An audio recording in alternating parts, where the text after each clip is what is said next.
Hello students, welcome to your favourite channel Devsar's lecture. Class 10 general साइंसर chapter number 14 हलो शक्तिर उत्सসমূह। सो आज आमी भिडियोते तुम्हादेरके এই চ্যাপ্টারে যতগুলো ইম্পর্টেন্ট কোয়েশ্চনস আছে এই কোয়েশ্চনসগুলো বলে দেব এবং এই কোয়েশ্চনসগুলো এইচএসএলসি 2021 অর্থাৎ 2021 বর্ষের ম্যাট্রিক পরীক্ষার জন্য অনেক বেশি ইম্পর্টেন্ট হবে। যদি তোমরা এই ভিডিওটিতে বলা প্রতিটি কথা ভালো করে শুনে নাও তাহলে 2021 বর্ষের ম্যাট্রিক পরীক্ষায় এই চ্যাপ্টার থেকে যতগুলো কোয়েশ্চনস আসবে এই কোয়েশ্চনসগুলোর আনসার তোমরা করতে পারবে। তাহলে চলো আর দেরি না করে ভিডিওটি শুরু করা যাক। সো চ্যাপ্টার নাম্বার 14 শক্তির উৎসসমূহ এই চ্যাপ্টার থেকে 2021 বর্ষের ম্যাট্রিক পরীক্ষায় টোটাল 4 মার্কসের কোয়েশ্চন আসবে। তারপর সেবা বোর্ডের রিভাইজ সিলেবাসে ইউনিটস রেকর্ড লেখা ছিল unit up to 14.3.1। It means তোমাদেরকে ইউনিট 14.1 থেকে ইউনিট 14.3.1 পর্যন্ত পড়তে হবে।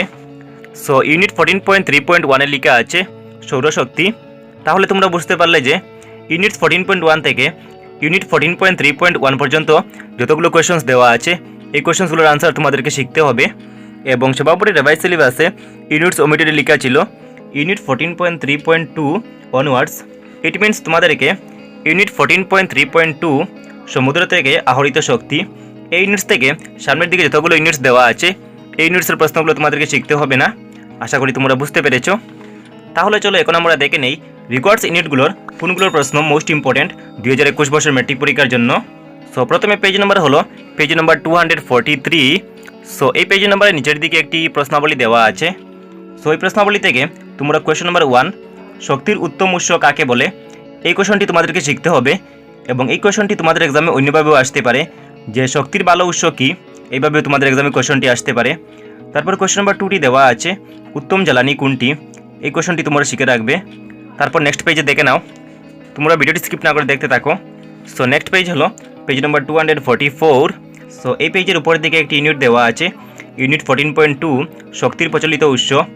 তারপর দেওয়া আছে ইউনিট 14.2.1 জীবাশ্ম জ্বালানি। সো জীবাশ্ম জ্বালানি টপিক থেকে এইচএসএলসি এক্সামে কোয়েশ্চনস আসে। এই কোয়েশ্চনসগুলো আমি তোমাদেরকে ভিডিওটি শেষে বলে দিচ্ছি, তোমরা ভিডিওটি দেখতে থাকো। তারপর পেজ নাম্বার 245-এ আরও কয়েকটি ইউনিটস দেওয়া আছে তাপবিদ্যুৎ কেন্দ্র, জলবিদ্যুৎ উৎপাদন কেন্দ্র, এগুলো থেকে তোমাদের এক্সামে কোয়েশ্চন আসে। সো এই কোয়েশ্চনসগুলো আমি একটু পরে তোমাদেরকে বলে দিচ্ছি, তোমরা ভিডিওটি দেখতে থাকো। সো তারপর হলো পেজ নাম্বার 248। সো এই পেজ নাম্বারের উপরের দিকে একটি প্রশ্নাবলী দেওয়া আছে।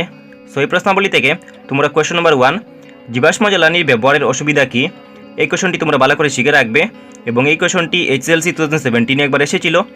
তারপর কোয়েশ্চন নাম্বার 2 আমরা বিকল্প শক্তির উৎসের সন্ধান করি কেন, এই কোয়েশ্চনটি কিন্তু অনেক বেশি ইম্পর্টেন্ট এবং এই কোয়েশ্চনটি 2018 সালে ম্যাট্রিক পরীক্ষা একবার এসেছিল। তোমরা মনে রাখবে এই কোয়েশ্চনটি তোমাদের এক্সামে অন্যভাবেও আসতে পারে।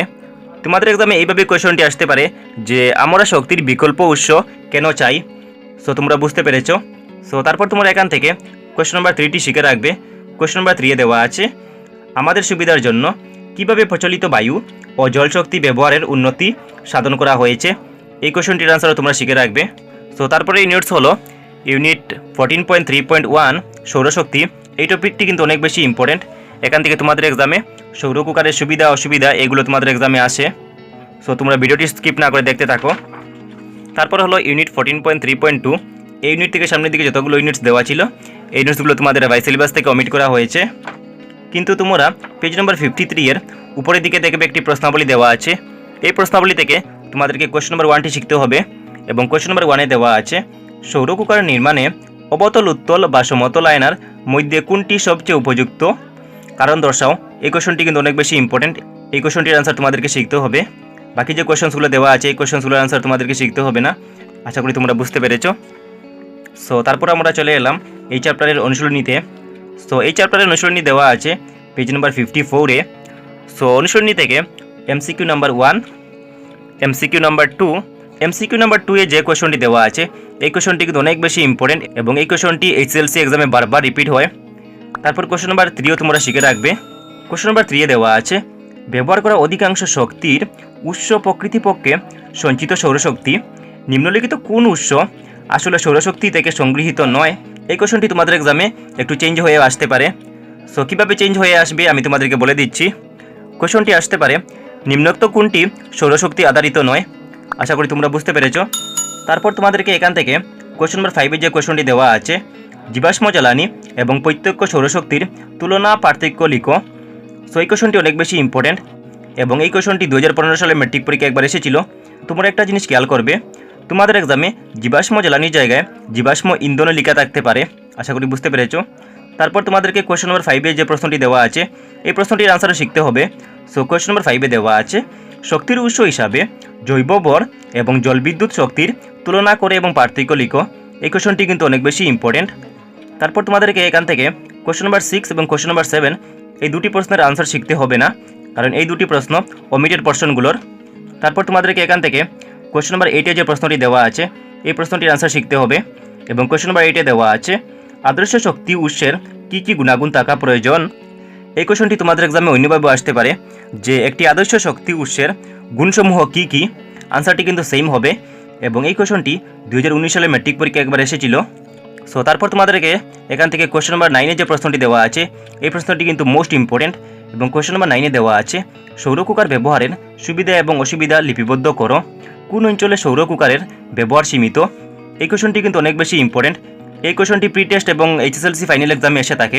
আশা করি তোমরা বুঝতে পেরেছো। এখন আমি তোমাদেরকে এই চ্যাপ্টারের ইউনিটসগুলোর ভিতর থেকে যতগুলো ইম্পর্টেন্ট কোয়েশ্চনস আছে এই কোয়েশ্চনসগুলো আমি তোমাদেরকে বলে দিচ্ছি।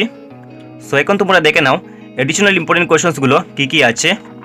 সো প্রথম এডিশনাল ইম্পর্টেন্ট কোয়েশ্চনটি হলো একটি অপরম্পরাগত শক্তির উৎসের নাম লেখো এবং এর দুটি সুবিধার বিষয়ে উল্লেখ করো। এই কোয়েশ্চনটি HSLC 2018 একবার এসেছিল। নেক্সট কোয়েশ্চনটি হলো একটি পরম্পরাগত শক্তির উৎসের নাম লেখো এবং এর দুটি সুবিধার বিষয়ে উল্লেখ করো। নেক্সট কোয়েশ্চনটি হলো জীবাশ্ম জ্বালানিগুলো কী। এই কোয়েশ্চনটির অর্থ থাকতে পারে জীবাশ্ম ইন্ধন কী। এই কোয়েশ্চনটির আনসার কিন্তু সেম হবে এবং এই কোয়েশ্চনটি HSLC 2017 একবার এসেছিল। পরের কোয়েশ্চনটি হলো দুইটি বিকল্প বা প্রচলিত শক্তির উৎসের উদাহরণ দাও। এই কোয়েশ্চনটি কিন্তু অনেক বেশি ইম্পর্টেন্ট। তারপরের কোয়েশ্চনটি হলো দুটি অপরম্পরাগত বা অপ্রচলিত শক্তির উৎসের উদাহরণ দাও। এই কোয়েশ্চনটি অনেক বেশি ইম্পর্টেন্ট। নেক্সট কোয়েশ্চনটি হলো জীবাশ্ম জ্বালানি দ্বারা উৎপন্ন প্রদূষণের মাত্রা কিভাবে হ্রাস করা সম্ভব। নেক্সট ইম্পর্টেন্ট কোয়েশ্চনটি হলো গোবর গ্যাসে কী কী গ্যাস থাকে। তারপরে ইম্পর্টেন্ট প্রশ্নটি হলো সৌর কুকারের ভিতরে কালো পেইন্ট কেন করা হয়। তারপরের প্রশ্নটি হলো ইন্ধনের ক্যালোরিমান কী। নেক্সট কোয়েশ্চনটি হলো জৈব গ্যাস উৎপন্ন করা যায় এমন দুটো পদার্থের নাম লিখো। তারপরের প্রশ্নটি হলো জৈব গ্যাসকে কেন গোবর গ্যাস বলে। এই কোয়েশ্চনটি কিন্তু অনেক বেশি ইম্পর্টেন্ট। নেক্সট মোস্ট ইম্পর্টেন্ট কোয়েশ্চনটি হলো জীবাশ্ম জ্বালানি বা জীবাশ্ম ইন্ধন ব্যবহারের সুবিধা উল্লেখ করো। তারপরের প্রশ্নটি হলো তাপবিদ্যুৎ কেন্দ্র কী। অধিকাংশ তাপবিদ্যুৎ কেন্দ্রকে কয়লা বা তৈল খনি অঞ্চলে স্থাপন করা হয় কেন। তারপরে ইম্পর্টেন্ট কোয়েশ্চনটি হলো তাপবিদ্যুৎ কেন্দ্রে কিভাবে বিদ্যুৎ উৎপন্ন করা হয়। এই কোয়েশ্চনটি কিন্তু অনেক বেশি ইম্পর্টেন্ট। তারপরের প্রশ্নটি হলো জলবিদ্যুৎ উৎপাদন কেন্দ্রে কিভাবে বিদ্যুৎ উৎপন্ন করা হয়। এই কোয়েশ্চনটির আনসার তোমরা ভালো করে শিখে রাখবে। তারপরের প্রশ্নটি হলো জলবিদ্যুৎ কেন্দ্রে বিদ্যুৎ উৎপাদনের সুবিধা এবং অসুবিধাগুলো লেখো। এই কোয়েশ্চনটির আনসারও তোমরা শিখে রাখবে। তারপরের প্রশ্নটি হলো গোবর গ্যাস কী। গোবর গ্যাস কীভাবে উৎপন্ন করা হয়।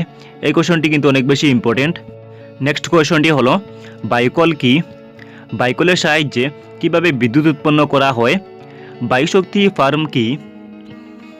নেক্সট কোয়েশ্চনটি হলো বায়ুশক্তি ব্যবহারের সুবিধা এবং অসুবিধাগুলো লেখো।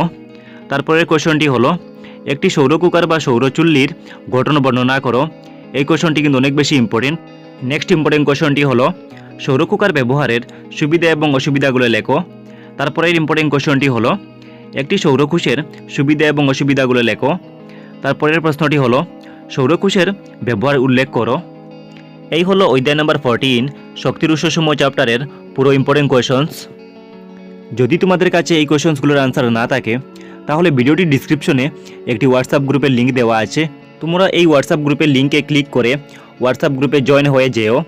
আমি এই কোয়েশ্চনসগুলোর আনসার হোয়াটসঅ্যাপ গ্রুপে তোমাদেরকে প্রোভাইড করব। তোমাদেরকে আরেকটি কথা জানিয়ে দেই, আমি এই চ্যানেলে তোমাদের সায়েন্স বইয়ের চ্যাপ্টার নাম্বার 2 থেকে চ্যাপ্টার নাম্বার 13 পর্যন্ত ইম্পর্টেন্ট কোয়েশ্চনসের ভিডিও অলরেডি আপলোড করে রেখেছি। যদি তোমরা এই ভিডিওগুলো না দেখে থাকো তাহলে এই চ্যানেলের প্লেলিস্টে গিয়ে তোমরা ভিডিওগুলো দেখে নিতে পারো, বা এই ভিডিওটির ডিসক্রিপশনে আমি প্লেলিস্টের লিঙ্ক দিয়ে দেবো, তোমরা সেখান থেকেও দেখে নিতে পারো। যদি ভিডিওটি ভালো লাগে ভিডিওটিতে একটি লাইক করবে এবং এই ভিডিওটি তোমরা তোমাদের বন্ধুদের সঙ্গে শেয়ার করবে। যদি এই চ্যানেলে নতুন হয়ে থাকো চ্যানেলটি সাবস্ক্রাইব করে বেল আইকনে প্রেস করে রাখবে এরকম ভিডিও নোটিফিকেশন সবার আগে পাওয়ার জন্য। Thanks for watching. আবার একটি নতুন ভিডিওতে দেখা হবে। আজকের মতো বাই।